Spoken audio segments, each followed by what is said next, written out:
साथियों ने मिलकर आईएससी युवा मंच बनाया था। और ये जब लाल कुर्ता देख रहे हैं ना, ये लाल कुर्ता वही आईएससी युवा मंच के लोग पहनते थे।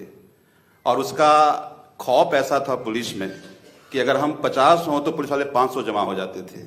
उनको पता था अगर ये लाल कुर्ता वाले आ गए तो कुछ न कुछ हमारा नुकसान या परेशान हमको करेंगे, तो जोश कुछ ऐसा होना चाहिए। दूसरी बात कि मुझे याद है जब हम पॉलिटिकल पार्टी बन गए थे और दिल्ली में एक बड़ा आंदोलन हुआ था निर्भया का।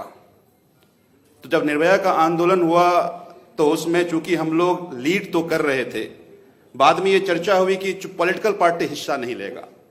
तो हमने कहा फिर कैसे करें। हमने आनन फानन में एक बॉडी बनाई, CYSS, छात्र युवा संघर्ष समिति। और जब वो निर्भया के आंदोलन में फिर उस आंदोलन को हम लोग लीड कर रहे थे, तो जब हम ये लॉन्च रख रहे थे CYSS का, तब कुछ वक्ता आए, उन्होंने बताया, योगेंद्र जी शायद मेरे ख्याल से उसमें आए और बताया उन्होंने कि आपके इस नाम को देखकर मैं इमोशनल हो गया, चूंकि जब जेपी का आंदोलन था तब हमने छात्र युवा संघर्ष वाहिनी बनाया था। तो CYSS जब वो बॉडी बनी, उन्होंने सभी बच्चों ने खूब दिल्ली में घूम घूम कर काम किया, लोगों को अवेयर किया, और आज ASAP बन रहा है। और ASAP के सभी साथी यहाँ पर मौजूद हैं, जो पदाधिकारी हैं वो मौजूद हैं। मैं मानता हूँ कि आपकी संख्या बहुत बड़ी है, जगह छोटी थी, तो आप सब लोगों को ये लिमिट करना पड़ा कि आना किसको है। लेकिन मैं ये मानता हूं कि जब ये ASAP संगठन बन रहा है तो ASAP केवल राजनीतिक प्राप्ति का मंच नहीं होना चाहिए। ये ASAP एक क्रिएटिविटी है ना, अल्टरनेटिव पॉलिटिक्स की बात करे। क्योंकि देश में दुविधा ये है कि नैरेटिव जो ऊपर बनाने वाले लोग हैं वो बहुत होशियार हैं, अपनी नैरेटिव पर देश को चर्चा कराने के लिए मजबूर कर रहे हैं। और मैं राजनीति में हूं, और उसके बाद बहुत बड़े बैंकर ने एक व्यंग में कहा था कि राजनीति एक खेल है, चालाक खेलते हैं, मूड पूरे दिन चर्चा करते हैं, तो उनको पता है कि चर्चा क्या करवाना है। तो उस चर्चा को रोकने के लिए आप सबको एक अल्टरनेटिव पॉलिटिक्स की बात हर गली कूचे में जाकर करना है, यह उद्देश्य होना चाहिए, मैं ये मानता हूं। अब हम भारत देश की बात करते हैं। 3 नाम बताओ जिन्होंने क्रांति लेकर आई इंडिया में, भारत में, जिन्होंने क्रांति लेकर पूरे देश में जाकर। अगर आप 3 नाम पूछो, भगत सिंह, सुखदेव और राजगुरु। भगत सिंह की एज कितनी थी? 23 साल जब फांसी पे चढ़े। सुखदेव की एज कितनी थी? 23 साल। राजगुरु की एज कितनी थी? 22 साल। उधम सिंह की एज कितनी थी? 17 साल। यूथ है जो क्रांति लेकर आता है, यूथ है जो रेवोल्यूशन लेकर आता है। यूथ ने अमेरिका से लेकर भारत तक जो बदलाव आया है, चेंज आया है, क्योंकि यूथ में पैशन होता है, यूथ में कुछ कर गुजरने की तमन्ना होती है, यूथ फ्रेश है, यूथ का अपने देश के लिए एक जज्बा होता है, प्योरिटी ऑफ थॉट्स होती है उनमें। तो हम पीछे क्यों हैं?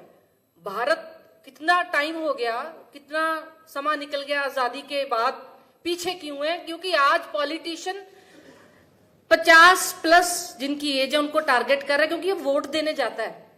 50+ वाले वोट देने जाते हैं, 30-20+ वाले अंडर 40, 35, इनको लगता है ये तो वोट ही नहीं डालते, वोट देने की पावर यूज ही नहीं कर रहे।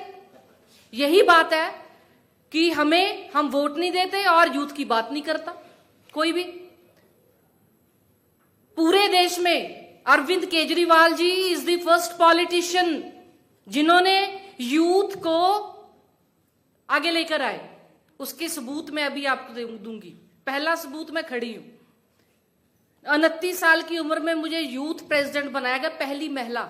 जेंडर बेस्ड नहीं पार्टी है, टैलेंट देखती है। पहली महिला बनी मैं 29 साल की उम्र में, यूथ की प्रधान पंजाब की। 32 साल की उम्र में मुझे मंत्री बना दिया गया, MLA बना दिया गया। हमारे बीच में आम आदमी पार्टी के राष्ट्रीय संयोजक श्री अरविंद केजरीवाल जी पहुंच चुके हैं। मैं मंच पर बैठे सभी महानुभावों से अनुरोध करूंगा कि वो ACF का लोगो का विमोचन करें। इंकलाब इंकलाब भारत माता की, भारत माता की। तो हमें पता लगा कि 50,000 से ज्यादा कॉलेज पूरे देश में हैं और उसमें से मुश्किल से 5% कॉलेज या यूनिवर्सिटी ऐसे हैं जहां पे चुनाव होता है। उसके अलावा 95% में चुनाव नहीं होता है। तो क्या कोई स्टूडेंट ऑर्गेनाइजेशन 95% कॉलेजेस में नहीं होना चाहिए?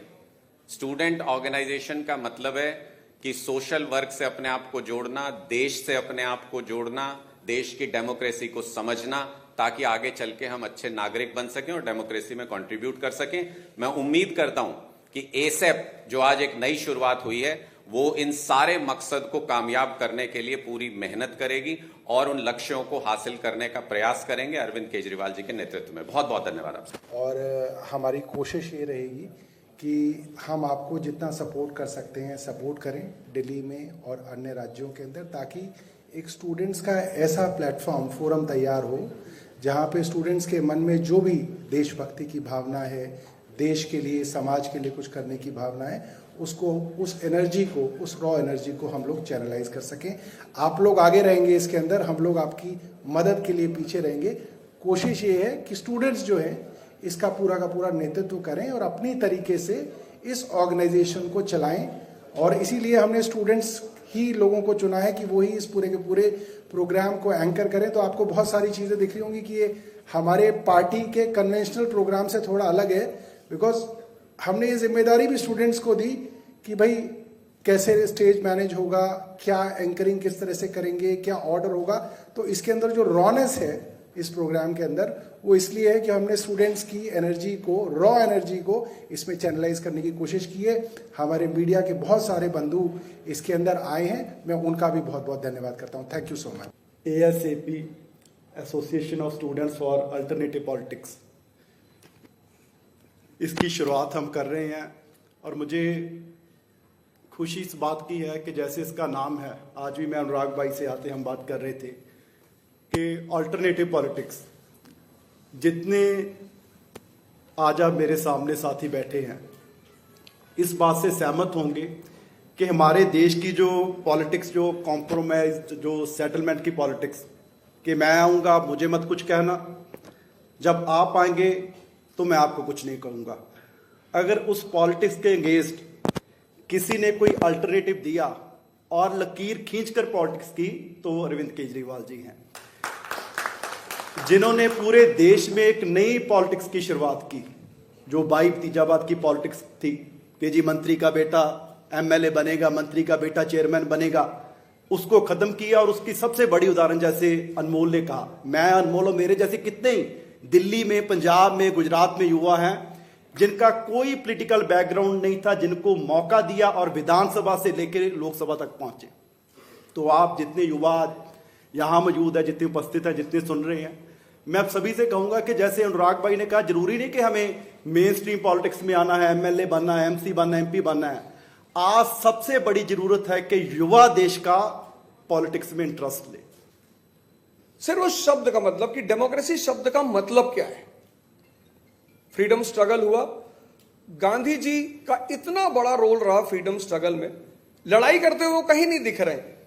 बड़े सारे लोग इस बात का सवाल करते हैं कि भाई गांधी जी कहां लड़ रहे थे। लड़ाई से बड़ा काम जो उन्होंने किया वो था अवेकनिंग और अवेयरनेस का काम। आज इस देश को जो सबसे बड़ी जरूरत है, सबसे बड़ी, कि इस देश की जनता ये समझे, ये जाने कि इस देश का पूरा शासन, सत्ता सब उसके हाथ में है। और डेमोक्रेसी में उसे सरकार से मांगना क्या है, लेना क्या है। आम आदमी पार्टी सत्ता में आई और उसने एक इतना बड़ा काम किया, एक इतना बड़ा मुद्दा उठाया जो शायद मुझे लगता है इस देश के हर व्यक्ति की जरूरत थी और है भी। या तो नेचुरल रिसोर्स होता है कंट्री के पास, या ह्यूमन रिसोर्स। और हमारी पार्टी और हमारे नेता अरविंद केजरीवाल जी ने जो सबसे बड़ा काम किया, जिसकी चर्चा लगभग सारे देश, पूरी दुनिया में हो रही है। हमारे माननीय पूर्व शिक्षा मंत्री जी सिसोदिया जी बैठे हुए हैं, एजुकेशन रेवोल्यूशन का जनक कहा जाता है। दो काम दिल्ली में,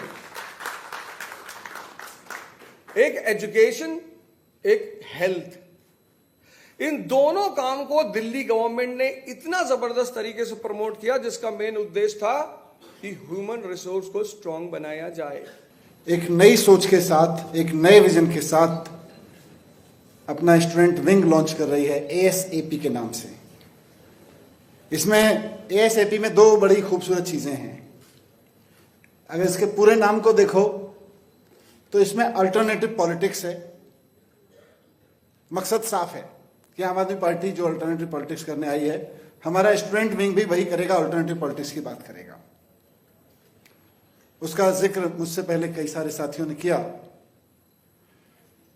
लेकिन उसके पूरे नाम में जो है ASAP, ये युवाओं का बड़ा प्रिय शब्द है, यूथ का।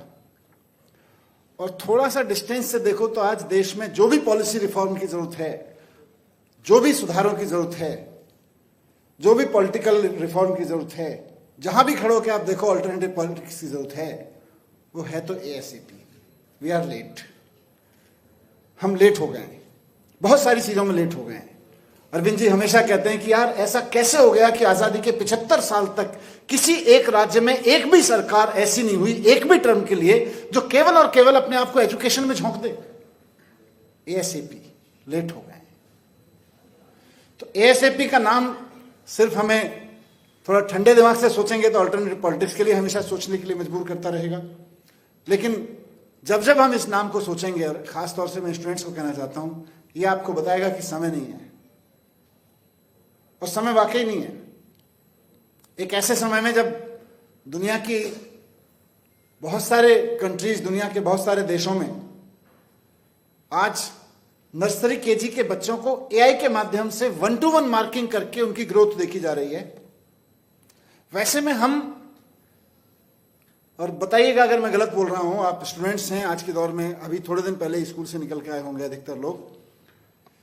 मैं कह रहा हूं कि जिस समय दुनिया के बहुत सारे देशों में नर्सरी केजी तक की क्लास में लोग AI से 1-to-1 स्टूडेंट्स की मैपिंग और मार्किंग कर रहे हैं, वो क्या सीख रहा है, कैसे सीख रहा है, क्या नहीं सीख पा रहा है, क्या नहीं समझा पा रहे हैं हम उसको, उसकी ग्रोथ में कहां कमी रह जा रही है, 1-to-1 मार्किंग कर ले रहे हैं। वैसे में हम इंडिया में आजादी के 75 साल 4 साल पहले हम मना चुके, उसमें उस समय में 11वीं और 12वीं के स्टूडेंट्स को स्कूलों में कंप्यूटर रख के बोल रहे हैं, जाके पूछो कि क्या सिखा रहे हैं, कि टाइपिंग सिखा रहे हैं, कंट्रोल V और कंट्रोल C सिखा रहे हैं। अभी तो समझ रहे हो मैं क्या बात कर रहा हूं? तो देर हो चुकी है बहुत। ASAP ये नाम हमको हमेशा याद दिलाएगा कि हमारे पास लीजर टाइम नहीं है।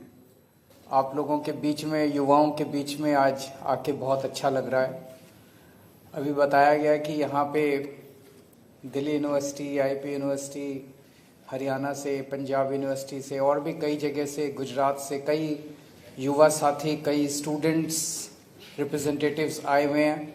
आप सब लोगों का आज यहाँ पे स्वागत है और मुझे बेहद खुशी है कि आज आम आदमी पार्टी का ये स्टूडेंट विंग लॉन्च हो रहा है, जिसका नाम है ASAP, association of students for alternative politics. ये ऑल्टरनेटिव पॉलिटिक्स क्या है और मेन स्ट्रीम पॉलिटिक्स क्या है? आज हमारे देश के सामने बहुत सारी समस्याएं हैं। किसी भी देश के सामने किसी भी वक्त समस्याएं तो होती हैं, लेकिन जिस किस्म की समस्याएं आज हमारे देश के सामने हैं, बेसिक समस्याएं हैं, खाने को नहीं है, पढ़ाई नहीं है, कोई बीमार हो जाए तो इलाज नहीं है। 75 साल हो गए देश को आज़ाद हुए, अस्पताल नहीं है, दवाइयाँ नहीं है, सड़कें नहीं है, बेरोजगारी है। खुश कौन है? कोई नहीं है। स्टूडेंट्स दुखी हैं, महिलाएं दुखी हैं, व्यापारी दुखी हैं, इंडस्ट्री का बुरा हाल है, चारों तरफ बुरा हाल है। और क्यों? उन सारे समस्याओं की जड़ एक ही है, और वो है आज की राजनीति। बाकी जगह चुनाव नहीं होते हैं तो स्टूडेंट्स के ढेर सारे ग्रुप्स बनाए जाएंगे, डिस्कशन ग्रुप्स बनाए जाएंगे, सोशल ग्रुप्स बनाए जाएंगे, कल्चरल ग्रुप्स बनाए जाएंगे, जिसमें स्टूडेंट्स को सोशल कल्चरल एक्टिविटीज करने के लिए, समाज के साथ जुड़ने के लिए बहुत सारे एवेन्यूज प्रोवाइड किए जाएंगे। ऐसा मैं उम्मीद करता हूं ASAP के जरिए देश के हर कॉलेज के अंदर इस तरह का माहौल तैयार किया जाएगा। लोगों को ऑल्टरनेटिव पॉलिटिक्स और मेन स्ट्रीम पॉलिटिक्स के बारे में सोचने के लिए मजबूर किया जाएगा। और हमारी उम्मीद है एक ऐसा समय आएगा जब आज जो पार्टियां मेन स्ट्रीम पॉलिटिक्स कर रही हैं, इस मेन स्ट्रीम पॉलिटिक्स को हटा के आम आदमी पार्टी की जो ऑल्टरनेटिव पॉलिटिक्स है, ये देश की मेन स्ट्रीम पॉलिटिक्स बनेगी, ऐसा मैं उम्मीद करता हूं। और एसएफ के जरिए पूरे देश के अंदर एक नई जनरेशन, पूरी की पूरी एक नई जनरेशन तैयार की जाएगी जो देश के लिए काम करेगी, राजनीति की परिभाषा बदलेगी। आज जैसा मैंने शुरू में कहा था, किसी भी बच्चे से पूछो, मिडिल क्लास वाले से पूछो, वो कहेगा I don't want to be part of politics, I have nothing to do with politics. Politics इतना गंदा शब्द हो गया, इसको सही बनाया जाएगा। जो ऑल्टरनेटिव पॉलिटिक्स की मैंने बात की, जो विकास के लिए, देश के लिए प्यार और मोहब्बत की पॉलिटिक्स, उसको मेन स्ट्रीम पॉलिटिक्स बनाया जाएगा। मैं उम्मीद करता हूं कि एक ऐसी जनरेशन तैयार की जाएगी पूरे देश के अंदर जो देश के लिए काम करे। बहुत बहुत शुक्रिया एंड बेस्ट ऑफ लक।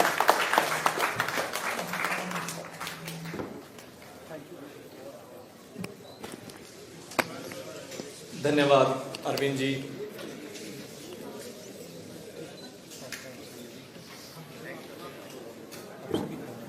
बहुत बहुत आप सब लोग